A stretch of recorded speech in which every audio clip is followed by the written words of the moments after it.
Hello everyone, खुलुमबाय and welcome back. So दिनैहाय नै आं आंनि लोगो मोननानै फैदों. बिसोरो मेकआप खालामजायोनो पार्टी मेकआप हाबा दं नालाय बिनि थाखायनो so नोंथांमोननो भिडिअनि गेजेरजों एसे दिन्थिनोसै जुदि नायनो इन्ट्रेस्टेडब्ला भिडिअखौ नायलांबाय थादो. So फैदो स्टार्ट खालामनोसै. नै सुदेम आरो गितानि जगार पार्टीफोरा हेरबायदि ओरैनो नायनो मोजां नुदोंथ' अ इदि माबा फनावहाय गोथौ नुदोंना दाख्लै फट' साफायनाया औ बे बुस्थुखौ आरोना बबेनिफ्राय लाबोदों होनदो बेखौ बै नागालेण्ड फेस्टिभेलनिफ्राय लाबोदों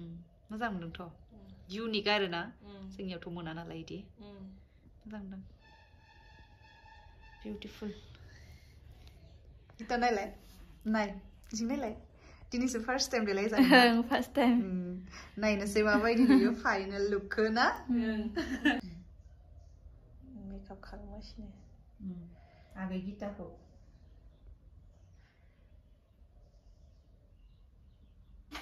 दे गिता बुंदो मादि मोनखो मोजाङानो मोनदों मोजां मोनदोंना मालाया एसे खायलें जादों आरो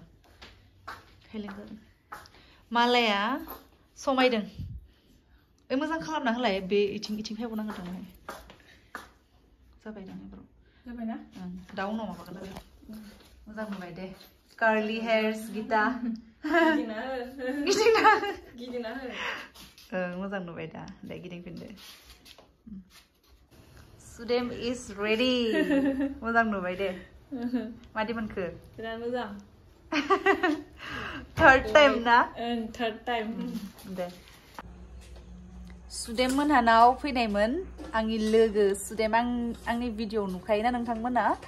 बिस्रानावहाय फैदों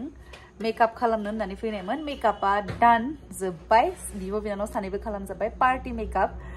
ओमफ्राय दायो थांनो ओंखारबाय फुङावनो फैदोंमोन बिराद थान्दामोन दिनैहाय खुवा खुनाय ओमफ्राय दायो थांनोसै नाइस बेग थेंक इउ होनालै थेंक इउ आं मावगारदोंलै मालाय सेराव बाख्नायदों थेंक इउ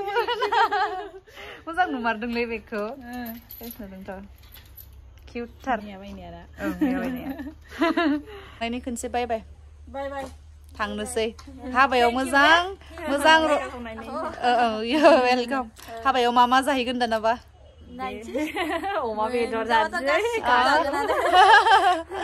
जाहैदो दे मोजाङैनो दे बाय न' बाय बाय